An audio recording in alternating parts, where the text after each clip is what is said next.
Welcome investors, आप सभी का एक नए वीडियो में स्वागत है। तो ये जो वीडियो होगा वो काफी इंटरेस्टिंग वीडियो होगा। ये वीडियो में हम ऐसे दो अलग अलग कंपनीज के बारे में डिटेल में डिस्कस करेंगे जिसमें उनका जो बिजनेस मॉडल है वो काफी डिफरेंशिएटेड बिजनेस मॉडल है। Management had decided to do certain things very differently compare to उनका जो कॉम्पिटिटर है वो कर रहे थे, और इसका जो मैसिव बेनिफिट मिला उनको वो एक लॉन्ग टर्म में मिला। तो ये वीडियो में हम उनके कंप्लीट जर्नी के बारे में जानेंगे, उन्होंने उनका जो बिजनेस मॉडल है वो कैसे डिफरेंशिएट किया। तो जो दो कंपनीज के बारे में डिस्कस करने वाले हैं हम ये वीडियो में डिटेल में, उसमें से जो फर्स्ट कंपनी है वो एग्रोकेमिकल्स में से कंपनी है। और यदि आप एग्रोकेमिकल्स करंटली देखोगे as a sector, it is going through very very bad phase. Most of the जो कंपनीज है इनके जो रिजल्ट्स है लास्ट 1 to 2 ईयर्स में वो काफी खराब रहे हैं, और यही समय में ये जो कंपनी है they are actually growing by 20% और मोर। तो ये जो उन्होंने ग्रोथ पोस्ट की है उसके क्या रीजंस हो सकते हैं, how they have differentiated their business model, क्या यहाँ पे उन्होंने अलग किया compare to their competitors, and why this company is highly profitable and growing when their other competitors are going through a tough patch. तो यदि आप एग्रोकेमिकल एज ए इंडस्ट्री देखोगे तो उसमें मेजरली 2 से 3 चैलेंजेस है। फर्स्ट चैलेंज ये है कि यूएस एंड यूरोप में करंटली स्लोडाउन चल रहा है और इसीलिए डिमांड में मैसिव इम्पैक्ट आया है। एट द सेम टाइम यदि आप देखोगे तो China is also back in the game after Covid, and China ने डंपिंग शुरू किया है, एंड इसीलिए मोस्ट ऑफ द जो केमिकल की प्राइजेस है वो काफी यहाँ पर नीचे आई है या करेक्शन आया है इसमें। और इसीलिए यदि आप बहुत सारी इंडियन कंपनीज में भी देखोगे तो उन्होंने इन्वेंट्री लॉसेस लिए हैं, बिकॉज यहाँ पे केमिकल की जो प्राइजेस है वो काफी कम हुई है, और इसीलिए कुछ कंपनीज ने लॉसेस पोस्ट किए हैं। तो agrochemical sector is going through very very tough time. तो ये समय में ये जो कंपनी है it has actually not only been profitable, but उन्होंने उनके जो प्रॉफिट्स है वो ग्रो किए हैं। तो उसका रीजन क्या है इसके बारे में अभी हम देखेंगे। तो जो कंपनी के बारे में डिटेल में हम डिस्कस करेंगे इसका नाम है पीआई इंडस्ट्रीज। तो पीआई इंडस्ट्रीज ने उनका जो बिजनेस मॉडल है वो डे 1 से यहाँ पर डिफरेंशिएटेड रखा है, यानी काफी चीजें अलग की है कंपेयर टू जो कॉम्पिटिशन है, that is me too type of competition. तो यदि आप ये बिजनेस के 2 डिविजन देखोगे तो एक डिवीजन हो गया CSM यानी कस्टम सिंथेसिस मैन्युफैक्चरिंग, एंड जो दूसरा डिवीजन है दैट इज एग्री इनपुट्स। तो एक्चुअल में जो मेजरली रेवेन्यूज आते हैं या जो एक्चुअल में डिफरेंशिएटिंग फैक्टर है for pi industries that is CSM business. तो CSM is custom synthesis manufacturing. आप सिंपल वर्ड्स में इसको कॉन्ट्रैक्ट मैन्युफैक्चरिंग भी समझ सकते हो, यानी सपोज कोई ग्लोबल एक इनोवेटर है तो उनका मेजर जो फोकस होता है वो एक नए मॉलिक्यूल को डेवलप करने के लिए होता है। तो ये जो मॉलिक्यूल है उसको डेवलप करने के लिए मिलियंस ऑफ डॉलर जाते हैं, एंड बहुत सारा टाइम भी जाता है इन नंबर ऑफ ईयर्स। तो ये जो अलग अलग ग्लोबल इनोवेटर्स है एग्रोकेमिकल्स में, यदि आप देखो तो BASF हो गया, सिंजेंटा हो गया, डुपॉन्ट हो गया, डाउ केमिकल्स हो गया, या मित्सुई केमिकल्स हो गया, या कुमाई केमिकल्स हो गया, तो they are the giant innovators globally. तो उनका जो फोकस होता है वो मेजरली नए मॉलिक्यूल के इनोवेशन में होता है, क्योंकि इसको बहुत टाइम एंड बहुत यहाँ पर फंड्स लगते हैं, एंड बाद में वो मार्केटिंग करते हैं, और इसीलिए they generally outsource the manufacturing capabilities from the low cost countries. तो यहाँ पर टिल 2005 काफी चैलेंजेस थे because India was not the part of the TRIPS, और इसीलिए ये जो ग्लोबल इनोवेटर्स है they were not comfortable to do the technological transfer, because यहाँ पर वो जो मॉलिक्यूल्स इनोवेट करते हैं उसको पेटेंट से प्रोटेक्ट करना इज वेरी वेरी इंपॉर्टेंट, और वो पेटेंट्स को फॉलो करना is again very important thing. जो 2005 के बाद में due to TRIPS they got a lot of confidence, and यहाँ से ही पीआई इंडस्ट्रीज की ग्रोथ की जर्नी शुरू हुई। तो एक बार ये जो इनोवेटर्स है they develop the molecules by putting a lot of efforts in time and funds. They ये जो मॉलिक्यूल होता है उसको स्केलिंग करने का काम या उसको कमर्शलाइज करने का काम पीआई इंडस्ट्रीज जैसे जो मैन्युफैक्चरर्स होते हैं उनका होता है।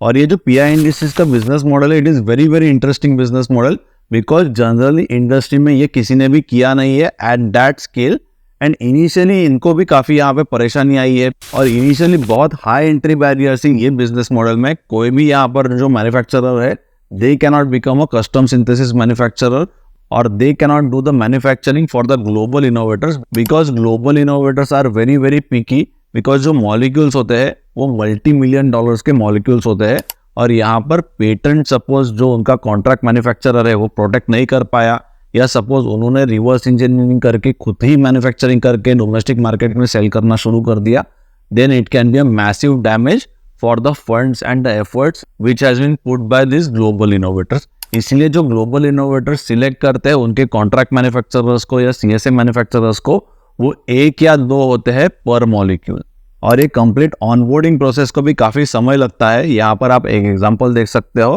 तो generally it can take 1 to 3 years from inquiry to commercial production.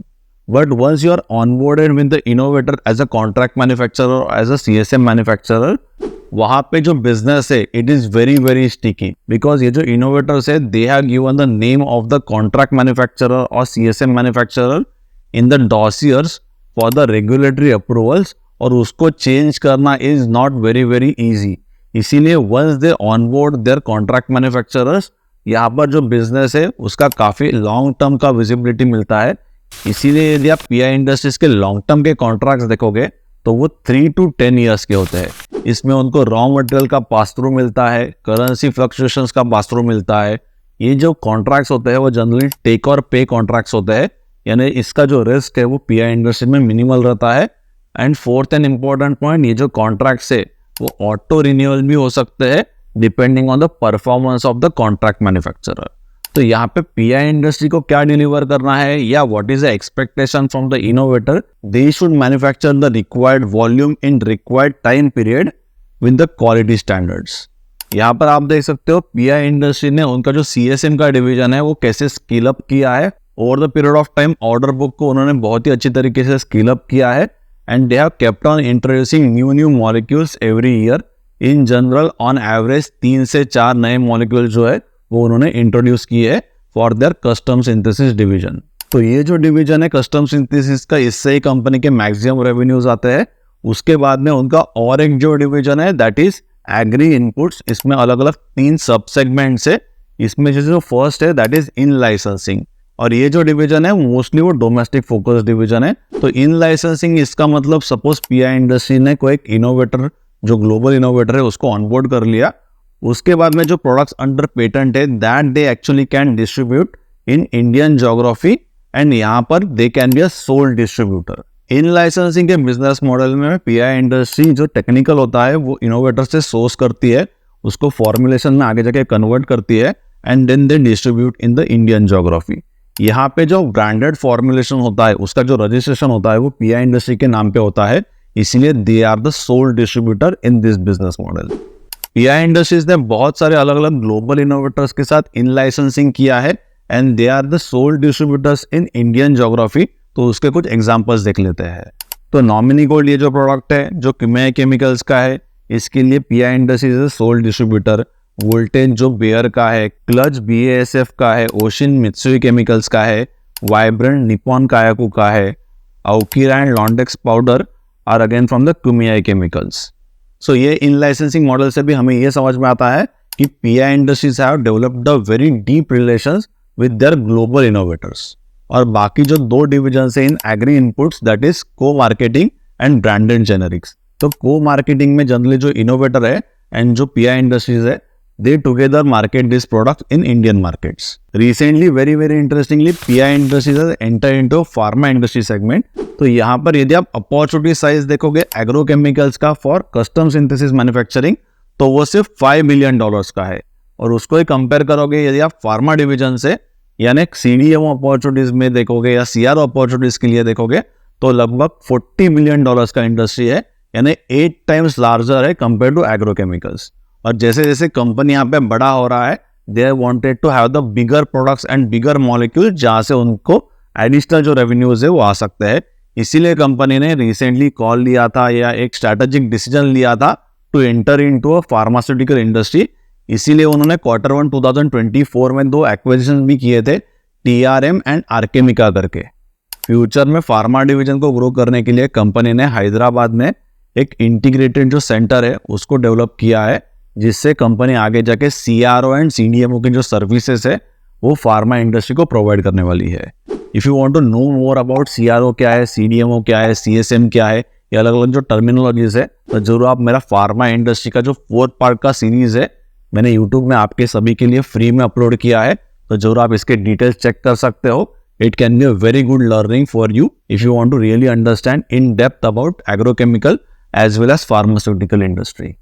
तो पीआई इंडस्ट्रीज के रेवेन्यूज में या प्रॉफिटेबिलिटी में करंटली जो ग्रोथ आ रही है डिस्पाइट इंडस्ट्री जो एग्रोकेमिकल इंडस्ट्री है it is going through a massive pain. इसका रीजन यही है, कंपनी का मेजरली जो फोकस है वो कस्टम सिंथेसिस मैन्युफैक्चरिंग डिवीजन में है और यहाँ पर directly they are associated with the innovators and उनके जो कॉन्ट्रैक्ट्स होते हैं उसमें जो रॉ मटेरियल प्राइसेस है इट इज पास थ्रू। इसलिए यदि आप उनके मार्जिन पे देखोगे तो मार्जिन पे भी बहुत ज़्यादा इम्पैक्ट नहीं आया है and this is the actually truly differentiated company into a agrochemical industry. So pi industries के बिजनेस के बारे में डिटेल में डिस्कस करने के बाद let's now discuss about the second company जहां पर उनका management was again a very technocratic management, completely differentiated रखा है उन्होंने उनका बिजनेस मॉडल कंपेयर टू जो बाकी कंपटीशन कर रहा है और इसीलिए ही they have survived and not only survived they have actually grown their profitability for last 2 to 3 decades. तो कंपनी का नाम है Divi's Labs and it is the largest API manufacturer in India और कंपनी के जो अलग अलग मॉलिक्यूल्स है जैसे कि नेप्रोक्सिन हो गया या डेक्स्ट्रोमेथ्रोपैन हो गया या लेवोटिसिटाम हो गया, इसमें कंपनी के पास हाईएस्ट मार्केट शेयर है अप टू 70% मार्केट शेयर। तो ये मार्केट शेयर उन्होंने कैसे अचीव किया, कैसे उन्होंने उनके डिफरेंशिएटेड रखा बिजनेस मॉडल को और कैसे वो एक नंबर 1 मैन्युफैक्चरर बना फॉर एपीआई। तो कंपनी ने from the day one have practice a very simple thing that they are not going to enter into formulation. तो एपीआई एंड फॉर्मुलेशन को एक डीप में समझने के लिए फार्मा वैल्यू चेन देख लेते हैं। तो फार्मा वैल्यू चेन या रिसेंटली हमने एग्रोकेमिकल के बारे में डिस्कस किया, तो ये जो फार्मा वैल्यू चेन है वो एग्रोकेमिकल सेक्टर के लिए भी सिमिलर ही है। यहाँ पर कुछ नॉमेनक्लेचर थोड़े अलग होते हैं, एपीआई के जगह एआई यूज करते हैं यानी active ingredients. So let's start with the basic chemicals या बेसिक जो बल्क ड्रग्स होते हैं। तो ये जो बेसिक बल्क ड्रग्स होते हैं जनरली एक क्रूड के डेरिवेटिव होते हैं जैसे कि फेनॉल हो सकता है या बेंजीन हो सकता है या बाकी भी कुछ अलग अलग डेरिवेटिव्स होते हैं। So from this basic bulk drugs then intermediates का मैन्युफैक्चरिंग होता है अलग अलग केमिकल प्रोसेस के बाद में एंड इंटरमीडिएट्स के बाद में in case of pharma industry API इसको कहा जाता है, in case of agrochemical industry इसको एआई कहा जाता है या टेक्निकल्स कहा जाता है। तो ये जो एपीआईज होते हैं they are basically the actual salt of any drug जिससे जो एक्चुअल में डिसीज होता है दैट इज गेटिंग क्यूर्ड। तो ये जो एपीआईज होते हैं उनका as a percentage in final drug बहुत ही कम होता है but they are the most important element in the final drug. And APIs के बाद में जो अलग अलग एक्सिपिएंट्स डाले जाते हैं जैसे कि कलरिंग एजेंट हो गया या इसके अलावा फ्लेवरिंग एजेंट हो गए, they are basically non reactive elements, तो उनको ऐड किया जाता है इन एपीआईज एंड फाइनली जो फाइनल फॉर्मुलेशंस है इसका मैन्युफैक्चरिंग होता है। So coming back to important point, जो दिवीज लैब्स का फोकस था from the day one it was always on intermediates and APIs. कभी भी उन्होंने फॉर्मुलेशंस में एंटर नहीं किया because management had a clear thought process that कि उनको उनके क्लाइंट्स के साथ में compete नहीं करना है। सो लेट्स नाउ सी कि मुरली दिवी जो कंपनी के फाउंडर है वो क्या कहते हैं why they don't want to enter into formulation division, जहां पे बहुत सारे उनके जो अलग अलग कॉम्पिटिटर्स है they have already moved their business models from API manufacturing to formulations manufacturing. So he says that we are the only generic manufacturer who do not want to make the formulations and who do not compete with their own customers. Every other API manufacturer has entered into formulations and started competing in the market with their customers. As a result, we are able to command a premium price for not being a formulation and playing a complementary role and not a competing role. यदि आप मुरली दिवी जी का background देखोगे तो it was very humble background. He actually failed in his intermediate because he was not good in English, but बाद में he concentrated more on his studies and cleared the intermediate. बाद में उन्होंने फार्मेसी में bachelors भी लिया and later he has completed his PhD also. Then he also work with the Trinity chemicals and 5 chemicals in US, but बाद में he came back to India and then joined the hands with Anji Reddy who is the founder of doctor Reddy's. Doctor Reddy and doctor Divi's ने केमनॉर करके एक जो company था which was a loss making company उसको take over किया and उसके बाद में उसको टर्न अराउंड करके प्रॉफिटेबल किया। ये जो कंपनी है later on it got merge with the doctor Reddy's in 2000, but before that in 1990s doctor Divi's has taken the exit from the Cheminor and he started his own company which was a Divi's lab. Divi's labs का जो initial business model था that was into consulting for other pharma companies, but उनके जो बेटे हैं Kiran Divi's he has advise him to enter into custom synthesis manufacturing या custom synthesis division which is similar to what we discuss in the case of PI industry. but Divi's Lab is only focused on the pharmaceutical division, not in agrochemicals. तो Divi's Lab का जैसे कि मैंने पहले आपको बताया कि they had a complete clarity and focus only on the manufacturing of the APIs and intermediates and not on formulations. इसके अलावा और एक बहुत important and differentiating factor Divi's Lab के लिए ये है कि उनका जो फोकस हमेशा से ही रहा है that was on the technological development. तो यदि आप उनके सारे अलग अलग मेजर मॉलिक्यूल्स देखोगे जिसमें उनका मैक्सिमम मार्केट शेयर है, जैसे कि नेप्रोक्सिन में उनका लगभग 70% है, डेक्सोमेथ्रेपान में उनका लगभग अगेन 70% है, लेवोटिसिटाम में 60% है एंड गाबापेंटिन में लगभग 50% है। तो ये लीडिंग मार्केट शेयर होने का यही रीजन है कि उन्होंने उनके टेक्नोलॉजी पे काफी फोकस किया है। करंटली कंपनी के पास मोर देन 500 साइंटिस्ट्स है एंड वो कंटिन्यूसली काम करते हैं how actually cost of production कैसे कम हो with the use of green technology and continuous process. उन्होंने उनके कॉन कॉल में ये भी कहा था कि उनके सपोज कॉम्पिटिटर्स का यील्ड 50% का है तो वही मॉलिक्यूल में Divi's Lab का yield can be 70 to 90% and जो बचा हुआ 10% का वेस्ट है इसको भी वो रिसाइकल एंड रीयूज करेंगे जिससे उनका फर्दर कॉस्ट ऑफ प्रोडक्शन कम हो जाएगा। और ये क्यों पॉसिबल है? बिकॉज जो Divi's Lab रिएक्टर्स यूज करता है they are custom manufactured reactors. वो डायरेक्टली जो स्टैंडर्डाइज रिएक्टर्स है उसको नहीं खरीदते हैं, वो उनको खुद डिजाइन करते हैं and then only they use it, जिससे उनका कॉस्ट ऑफ मैन्युफैक्चरिंग कम हो जाता है। So first is focus on only intermediates and APIs and not on the formulation. They are not into a competing but they are into a complementary role.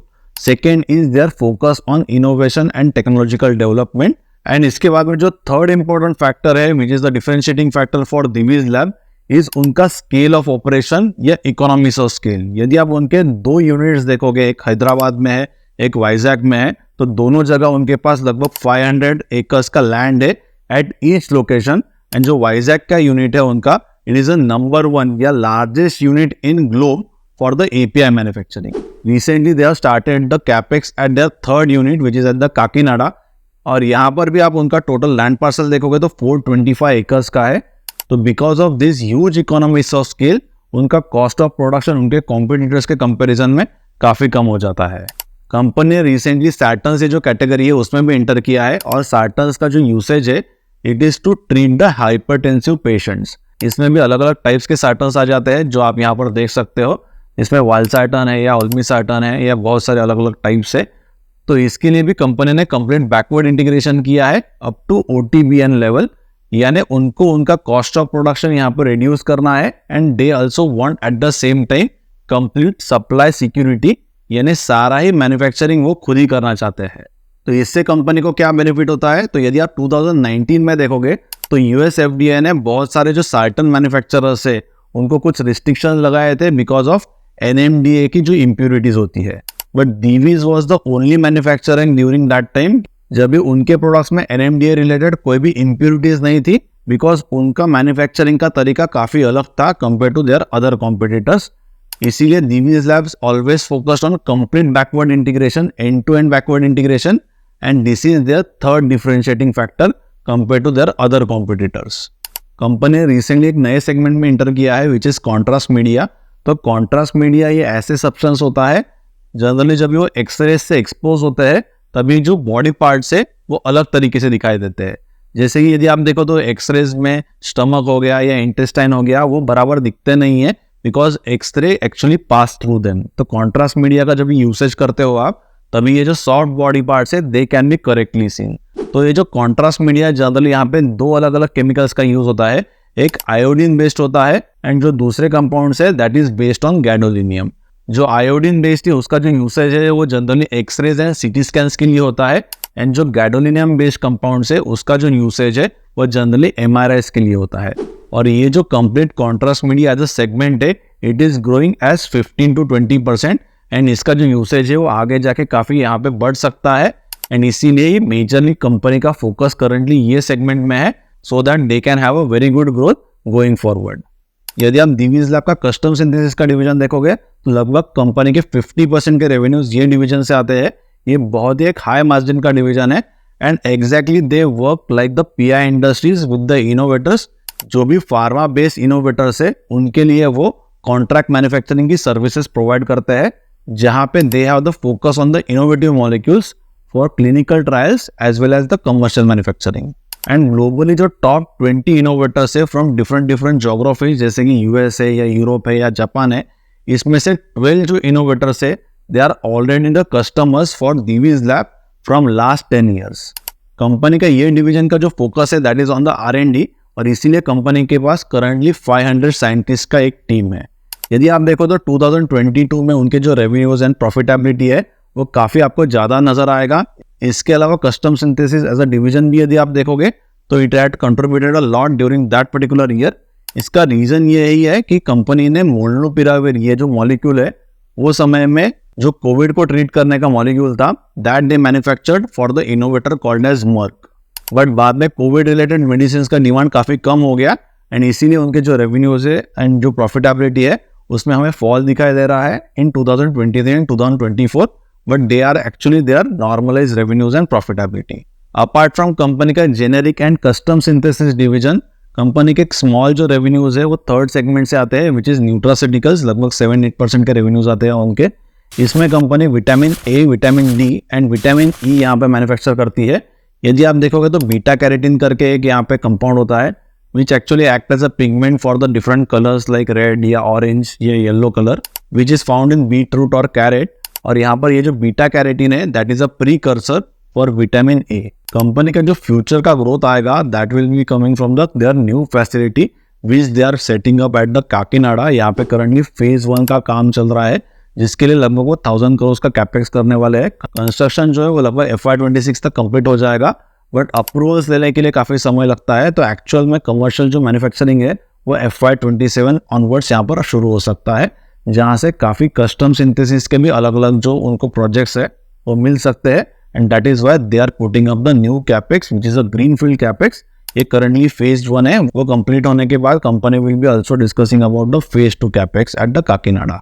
और काकीनाडा में company के पास total 425 acres का land है, जिसमें से phase 1 में they will be using 200 acres of land. जो रिमेनिंग लैंड है that they will be using for the further expansion. अभी हम देख लेते हैं कि कंपनी के कौन से 6 ग्रोथ के ट्रिगर्स है। तो यहाँ पे फर्स्ट ग्रोथ ट्रिगर यदि आप देखोगे तो it is related to their legacy product, जिसमें उनका मैक्सिमम मार्केट शेयर है, जैसे कि नेप्रॉक्सिन हो गया या डेक्स्ट्रामेथ्रोपैन में 70% है, लेवेटिसिटम में 60% है, गैबापेंटिन में लगभग 50% है। तो ये जो प्रोडक्ट्स है वो लगभग 2-3-4% से ग्रो होते रहेंगे। एक लीगेसी प्रोडक्ट्स है, हाई वॉल्यूम प्रोडक्ट्स है, तो वहाँ से उनको एक नॉर्मल ग्रोथ आएगा। इसके बाद में जेनेरिक डिवीजन में ही और कुछ उनके प्रोडक्ट्स है, लगभग कंपनी के पास 20-30% का मार्केट शेयर है currently, and they are planning to increase the market share in these different molecules. इसके बाद जो थर्ड ट्रिगर है that is related to certain products, जिसके लिए कंपनी के पास कंप्लीट बैकवर्ड इंटीग्रेशन है। Then we also discuss about contrast media, जिसमें एज ए डिवीजन ही लगभग 15-20% से ग्लोबली ग्रो हो रहा है। तो यहाँ पर भी कंपनी का एक मेजर फोकस है, जिसमें जो आयोडीन बेस्ड प्रोडक्ट है उनको रिसाइकल एंड रीयूज करने का एक कंपनी ने टेक्नोलॉजी डेवलप किया है। Because over the period of time iodine की जो प्राइसेस है वो यहाँ पे इंक्रीज हुई है, और इसीलिए आयोडीन को रिसाइकल करना is very very important to reduce the cost of manufacturing. Then company का जो फिफ्थ ट्रिगर है for the growth that is from the future generic molecule, जो करंटली आप देखो तो पेटेंटेड मॉलिक्यूल्स है, but they will be off patent in 25, 26 and 27। तो यहाँ पर भी कंपनी ने एक स्ट्रॉन्ग पाइपलाइन क्रिएट किया है with their upcoming DMFs, which is drug master file. And जो last trigger है that is related to custom synthesis division. तो currently कंपनी लगभग 700 करोड़ का कैपेक्स कर रही है to enhance their capabilities and capacities for the new projects from their client for the custom synthesis division. तो ये मेजरली 6 ट्रिगर्स हैं जिससे कंपनी का फ्यूचर का ग्रोथ आ सकता है। तो ये जो दोनों कंपनीज के बारे में हमने ये वीडियो में डिटेल में डिस्कस किया, Divij Labs and PI industries, तो उनके मैनेजमेंट ने यहाँ पर यदि आप देखोगे तो कुछ डिफरेंशिएट किया है। They have just not copied the other competitors, और इसीलिए ही they have able to grow their profitability for last 1 to 2 decades. और इसीलिए यदि आप देखो तो मार्केट भी उनको हमेशा प्रीमियम वैल्यूएशन देता है compare to their other competitors which are majorly generic competitors. तो ऐसे ही बहुत सारी स्मॉल कंपनीज भी है, they are also trying to differentiate their business model. तो ऐसे ही कंपनीज को मैंने अर्ली स्टेज में आइडेंटिफाई किया है, and we have shared various reports in our micro cap club members. इसके अलावा हम मैनेजमेंट के साथ भी अंडरस्टैंड करते हैं more about their business models. तो ऐसे ही मोर देन 35 कंपनीज के मैनेजमेंट के जो इंटरव्यूज है that I have shared with my micro cap club members, जो आप देख सकते हो। माइक्रो कैप क्लब को ज्वाइन करने की जो लिंक है आपको नीचे डिस्क्रिप्शन में मिल जाएगी। माइक्रो कैप क्लब में अलग अलग मॉड्यूल्स है, जैसे कि एक फंडामेंटल एनालिसिस का मॉड्यूल भी है जहाँ पर I have shared my understanding, मैं यहाँ पर अलग अलग कंपनीज को कैसे एनालाइज करता हूँ, या फाइनेंशियल स्टेटमेंट को कैसे अंडरस्टैंड करना चाहिए, प्रॉफिट एंड लॉस स्टेटमेंट या बैलेंस शीट या कैश फ्लो स्टेटमेंट्स को, या इसके लिए DRSP को कैसे पढ़ना चाहिए, या जो अलग अलग डॉक्यूमेंट्स होती है जैसे कि QIP डॉक्यूमेंट हो गया, तो इसको कैसे पढ़ना चाहिए। एक डिटेल में अलग अलग वीडियोस आपके लिए क्रिएट किए हैं जो आप देख सकते हो। इसके अलावा मेंटल मॉडल जो है, इसमें बहुत सारे एग्जांपल्स लेके बहुत अलग अलग जो मेंटल मॉडल्स है that I have explained which actually really can help you to take your investment decisions. But micro cap club कोई एक एडवाइजर या रिकमेंडेशन सर्विस नहीं है, एक बेसिकली प्लेटफॉर्म है जहाँ पर आपको अलग अलग टूल्स मिलते हैं जिसको यूज करके you can be a better educated investor who can take a informed decisions. तो आपको ये डिटेल वीडियो कैसे लगा on DV's lab and PI industry, जरूर आप मुझे नीचे कमेंट सेक्शन में लिख के बताइए। ऐसे ही डिटेल वीडियोस में हर सैटरडे को 11 o'clock को पोस्ट करता हूँ, तो जरूर ये जो वीडियोस है वो देखते रहिए। तो ऐसे ही डिटेल वीडियो के साथ हम मिलेंगे नेक्स्ट सैटरडे को एट 11 o'clock।